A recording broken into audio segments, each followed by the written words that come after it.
पढ़ना है आज आप लोगों को? इलेक्ट्रिसिटी।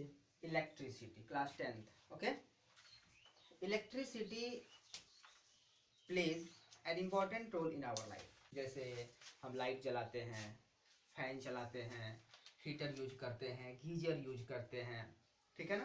तो ये सब इलेक्ट्रिसिटी है कि हम लोग जो टॉर्च में इस्तेमाल करते हैं, टॉर्च में ड्राई सेल के रूप में भी जो हम इस्तेमाल करते हैं, वो भी एक इलेक्ट्रिसिटी का एक फॉर्म है, ठीक है ना। तो देखिए, और इलेक्ट्रिसिटी को स्टार्ट करने से पहले हमें एक टर्म जानना होगा और वो है इलेक्ट्रिक चार्जेज। इलेक्ट्रिक क्या है बाबू? चार्ज। इलेक्ट्रिक चार्ज, ठीक है ना। इलेक्ट्रिक चार्ज, चलो हम सिर्फ चार्ज की बात करते हैं, ठीक है ना। तो हम यहाँ पर चार्ज की बात करते हैं। तो चार्ज कैसे होता है? आप केमिस्ट्री में पढ़े होंगे, 9th क्लास से पढ़ते आ रहे हो। एटम के आउटर मोस्ट ऑर्बिट में कोई इलेक्ट्रॉन आ जाए या आउटर मोस्ट ऑर्बिट से इलेक्ट्रॉन चला जाए तो वो जो एटम होता है वो चार्ज हो जाता है, ठीक है ना, जिसको कि हम आयंस का नाम देते हैं, ठीक है। जब आउटर मोस्ट ऑर्बिट में एक इलेक्ट्रॉन कहीं से वो गेन कर लेता है तब जो चार्ज बनता है उसको क्या बोलते हैं बाबू? Minus charge. और जब आउटर मोस्ट ऑर्बिट से एक इलेक्ट्रॉन निकल जाता है तो उसको हम क्या बोलते हैं बाबा? Plus charge. Plus charge. तो यहाँ हम समझेंगे कि ये जो चार्ज डेवलप होते हैं ऑब्जेक्ट्स पर, तो देखो अब वहां हम केमिस्ट्री में पढ़े एटम्स पर चार्ज आते हैं, एटम्स पर चार्ज डेवलप करते हैं, चाहे वो प्लस चार्ज हो या माइनस चार्ज हो। ये मार्कर भी बहुत सारे एटम्स से मिल करके बना हुआ है, ठीक है ना। तो क्या इसको हम चार्ज कर सकते हैं? कर सकते हैं, इसको भी हम चार्ज कर सकते हैं अगर इसको हम रब करें। अब डिपेंड करता है कि हम रब इसको किस चीज से करेंगे। ओके, जैसे कि इसको अगर हम उलेन क्लॉथ से रब करें तो ये चार्ज हो जाएगा, ठीक है। इसके पास एक एबिलिटी आ जाएगी कि यह छोटे छोटे पीस ऑफ पेपर को अट्रैक्ट करेगा। इलेक्ट्रिसिटी के जो फादर हैं, यानी कि फादर ऑफ मॉडर्न इलेक्ट्रिसिटी जिसको कहते हैं, वो है थेल्स। 600 बीसी में उन्होंने इलेक्ट्रिसिटी को इंट्रोड्यूस किया था। उन्होंने ऑब्जर्व किया कि जब ग्लास के रॉड को हम सिल्क के कपड़े से रगड़ते हैं, यानी कि सिल्क के कपड़े से उस ग्लास को अगर हम रब करते हैं तो वो चार्ज हो जाता है। फिर उन्होंने कहा कि उन्होंने देखा कि एबोनाइट के रॉड को अगर हम फर से या कैट स्किन जिसको कहते हैं, उलेन जिसको ऊन कहते हैं, उलेन क्लॉथ से अगर हम रब करते हैं तो भी वो चार्ज हो जाता है, ठीक ना। तो इस तरह से उन्होंने चार्ज के बारे में बताया। तो देखो एक्सपेरिमेंटली यह देखा गया। अब हम ये कैसे पता लगाएंगे कि किस पर प्लस चार्ज किस पर माइनस चार्ज? तो देखो ये एक्सपेरिमेंटली यह ऑब्जर्व किया गया कि जब हम लोग ग्लास के रॉड को सिल्क के क्लॉथ से रब करते हैं तो उस पर जो चार्ज आता है वो पॉजिटिव चार्ज होता है, ठीक है बाबू। और अगर हम क्या करते हैं, अगर हम एबोनाइट का मतलब होता है हार्ड रबर, ठीक है ना। क्या होता है? Hard rubber. जब एबोनाइट के रॉड को क्या करते हैं, किसी उलेन क्लॉथ से अगर हम रब करते हैं तो उस पर जो चार्ज डेवलप होता है वो होता है माइनस, यानी कि निगेटिव चार्ज, ठीक है। प्लस चार्ज और माइनस चार्ज, पॉजिटिव चार्ज और नेगेटिव चार्ज। तो देखो एक बात और है कि देखो जैसा कि हम लोगों ने केमिस्ट्री में पढ़ा, अगर दो एटम पास है और दोनों एक दूसरे से इंटरेक्ट कर रहे हैं, एक मेटल है और एक नॉन मेटल है, जस्ट लाइक एक सोडियम और एक क्लोरीन। सिंपल एग्जांपल लेते हैं, यहाँ सोडियम है, यहाँ क्लोरीन है। सोडियम के पास क्या है? प्लस चार्ज, और क्लोरीन के पास क्या है? Minus charge. सोडियम के पास प्लस चार्ज क्यों? क्योंकि इसके आउटर मोस्ट ऑर्बिट में एक इलेक्ट्रॉन होता है जिसको कि वो डोनेट आसानी से कर सकता है, इसलिए उस पर प्लस चार्ज डेवलप होता है। क्लोरीन के आउटर मोस्ट ऑर्बिट में 7 इलेक्ट्रॉन होते हैं, वहां पर उसको ऑक्टेट कंप्लीट करने के लिए एक इलेक्ट्रॉन की आवश्यकता होती है, इसलिए वो आसानी से सोडियम का इलेक्ट्रॉन वो ले सकता है। तो यहाँ सोडियम, यहाँ क्लोरीन, है ना।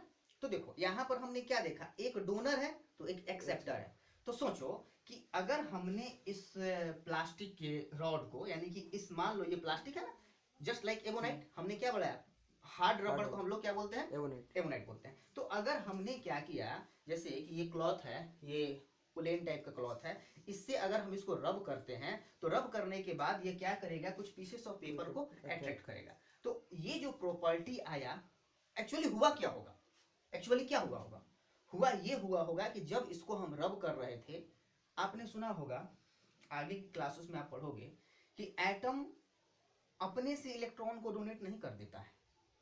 इलेक्ट्रॉन को आउटर मोस्ट ऑर्बिट से जाने के लिए उसको एक्साइटेशन एनर्जी देना पड़ता है, ठीक है ना। एनर्जी मिलेगा तब वो अपने स्टेट को यानी ग्राउंड स्टेट को छोड़ करके एक्साइटेड स्टेट में जाएगा और तब वो किसी के साथ इंटरेक्ट करेगा। तो जब हम इसको रब कर रहे थे तो रब करने के बाद क्या हुआ, ठीक ना, जब हम रब कर रहे थे तो ये दोनों गर्म, ये गर्म हुआ, ये भी गर्म हुआ, इसमें हिट जनरेट हुआ, डेल्टा हिट, बहुत ही स्मॉल हिट इसमें जनरेट हुआ। उस हिट ने क्या किया कि इसके आउटर मोस्ट ऑर्बिट का अगर ये प्लस चार्ज होगा तो यहां पर क्या, ये हमने क्या पढ़ा, एबोनाइट करोड माइनस चार्ज होता है। तो सुनो, तो इसका मतलब इसमें इसका इलेक्ट्रॉन इसमें गया, ठीक है। इस ये कोई भी ऑब्जेक्ट अपने नॉर्मल ग्राउंड स्टेट में वो न्यूट्रल होता है, उस पर कोई चार्ज नहीं होता है। तो जब हमने बाबू इसको रब किया, इसमें हिट जनरेट हुआ, उस हिट ने क्या किया, उस हिट की वजह से इस ये जो प्लेन क्लॉथ है, इसके जो एटम्स होते हैं उनको एक्साइटेशन एनर्जी मिला, उसके आउटर मोस्ट ऑर्बिट में जो इलेक्ट्रॉन थे उसको एक्साइटेशन एनर्जी मिला। उस एक्साइटेशन एनर्जी की वजह से क्या हुआ कि वो अपने ऑर्बिट से जंप कर गया, ठीक है। जंप कर गया तो जंप करेगा तो जाएगा कहाँ, जस्ट बगल वाले में, ठीक है, बात समझे ना। तो यहाँ जब ये इसके कांटेक्ट में था, जब हम इसको रब कर रहे थे, यहाँ से इलेक्ट्रॉन जंप किया और इसमें चला आया, तो इसमें इलेक्ट्रॉन नॉर्मल से बढ़ गया।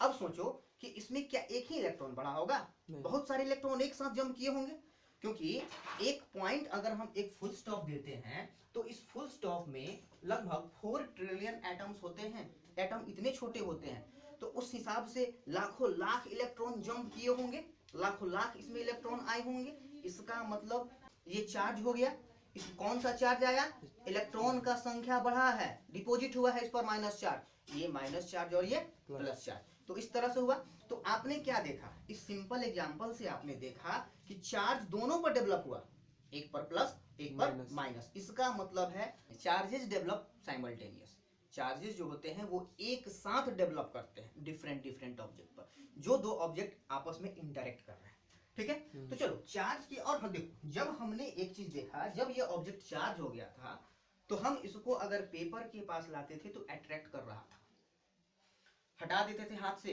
फिर करते थे, फिर अट्रैक्ट हो रहा है। लेकिन जब इन दोनों को फिर एक दूसरे पर रख देंगे तो क्या होगा, ये फिर डिस्चार्ज हो जाएंगे, यानी कि इसमें जो आउटर मोस्ट ऑर्बिट के इलेक्ट्रॉन आ गए थे वो चले जाएंगे। पड़ोसी के घर में जाओगे खाना खाने तो रह जाओगे क्या, खाना खाकर चले जाओगे ना। तो उसी तरह से जब ये रब कर रहे थे तब चले गए, और जब दोनों को फिर साथ में रख दिया थोड़ी देर में डिस्चार्ज हो गया, सारा चला गया ग्राउंड स्टेट पर जगह पर, ठीक है। तो देखो, तो अब हम पढ़ेंगे कि चार्ज क्या है, व्हाट इज चार्ज। तो हम कह सकते हैं charge is that property of a substance due to which it interact with the other substance either charged or uncharged, ठीक है। चार्ज के साथ कैसे करेगा और अनचार्ज के साथ कैसे करेगा, अभी सुनो। जब ये चार्ज था, पेपर जो कि न्यूट्रल था उसके पास लाइट तो अट्रैक्ट कर लिया। अब जब चार्ज न्यूट्रल यानी कि अनचार्ज, ठीक है। अब देखो चार्ज रहेगा तो कैसे काम करेगा, तो अब इसको यहां पढ़ेंगे, ठीक है। अब देखो, तो ये तो एक तरह से हमने डिफाइन किया चार्ज को, दूसरा तरीके से कैसे डिफाइन करेंगे इसको समझो। इसका दूसरा डेफिनेशन हम कह सकते हैं, charge is that property of object due to which it experiences a force when it is placed in electric field और मैग्नेटिक फील्ड और इलेक्ट्रोमैग्नेटिक फील्ड, ठीक है। देखो चार्ज किसी भी सबस्टांस का वो प्रॉपर्टी है जिसकी वजह से अगर हम इसको किसी इलेक्ट्रिक फील्ड में रखें, किसी मैग्नेटिक फील्ड में रखें या किसी इलेक्ट्रोमैग्नेटिक फील्ड में रखें तो वो एक फोर्स को एक्सपीरियंस करेगा।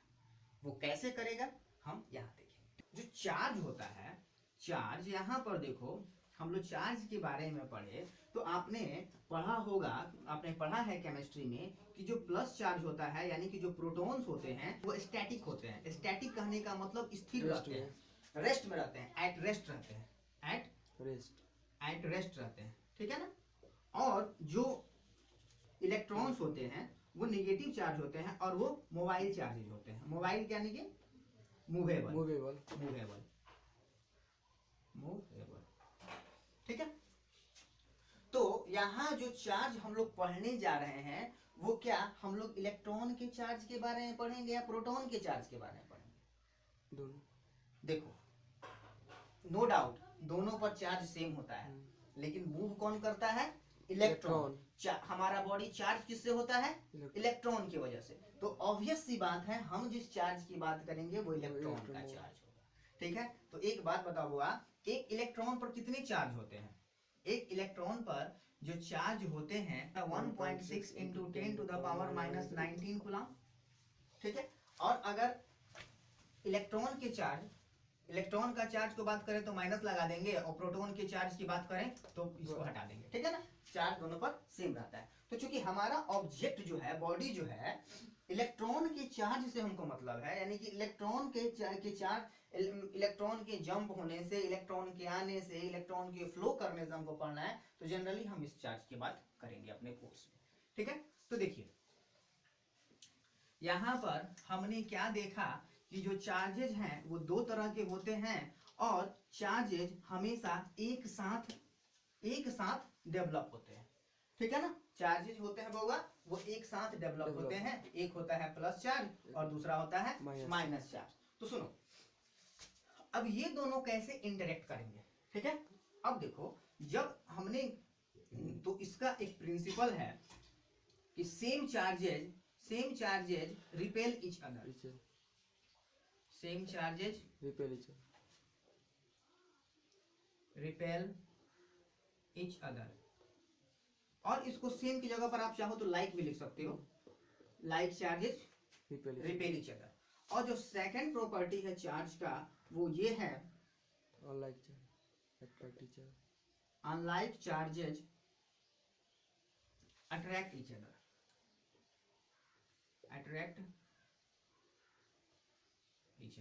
ठीक है। अगर एक प्लस चार्ज के पास दूसरे प्लस चार्ज को लाएंगे तो ये एक दूसरे से दूर जाएंगे, ठीक है। एक माइनस चार्ज के पास अगर दूसरे माइनस चार्ज को लाएंगे तो वो एक दूसरे से दूर जाएंगे, यानी कि दोनों के बीच में फोर्स ऑफ रिपल्सन होगा, ठीक है ना। और देखो, लेकिन अगर हम एक प्लस चार्ज के पास एक माइनस चार्ज लाते हैं तो दोनों में फोर्स ऑफ अट्रैक्शन होगा, दोनों एक दूसरे को अट्रैक्ट करेंगे, ठीक है बालक, समझा। अच्छा, चार्ज का जो यूनिट होता है, उस चार्ज की यूनिट हम क्या कहेंगे वो? चार्ज की यूनिट को हम कूलाम कहते हैं। आपने देखा ना, अभी मैंने लिखा, charge of electron is equal to 1.6 into 10 to the power minus 19 coulomb. तो सोचो कि अगर एक इलेक्ट्रॉन पर कितना चार्ज हुआ? 1.6 into 10 to the power minus 19 coulomb, ठीक है ना।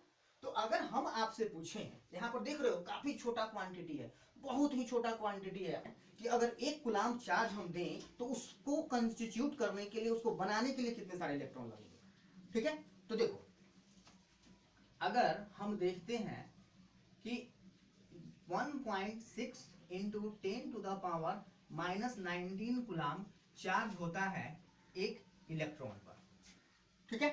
तो यूनिटरी मेथड है, लैंग्वेज लिखना पड़ेगा, समझ लो। देखो, तो उसी तरह से अगर एक कूलाम पर हम चार्ज की बात करें, एक कूलाम में कितने इलेक्ट्रॉन है इसकी बात करें, तो यहाँ पर हमको क्या करना होगा? 1/1.6 into 10 to the power minus 19 electron लिखना होगा। इतने सारे इलेक्ट्रॉन मिलकर के एक कूलाम चार्ज बनाएंगे।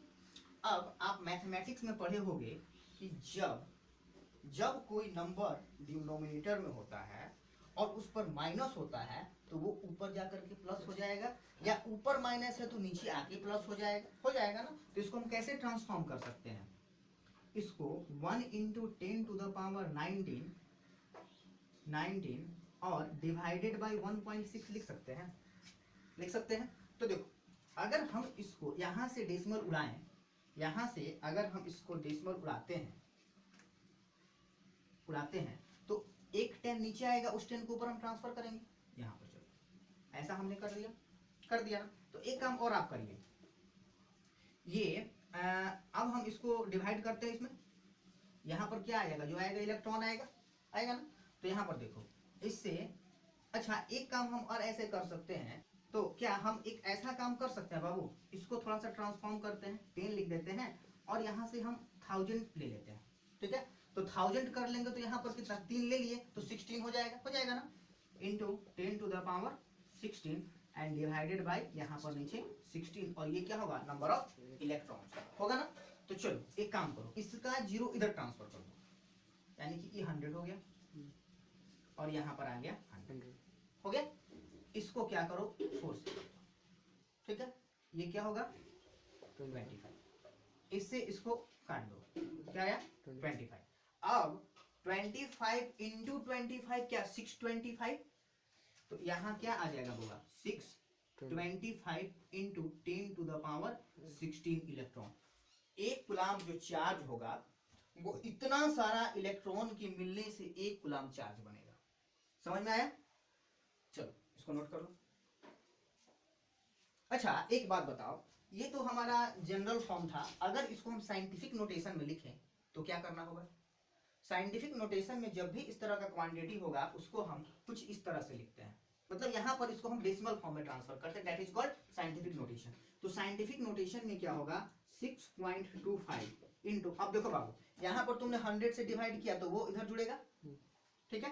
तो यहाँ पर क्या हो जाएगा, यहाँ पर 0.18 इलेक्ट्रॉन्स, यानी कि 6.25 into 10 to the power 18 electron मिल करके एक कूलाम चार्ज को कंस्टिट्यूट करेगा, यानी कि एक कूलाम चार्ज बनाएगा, ठीक है।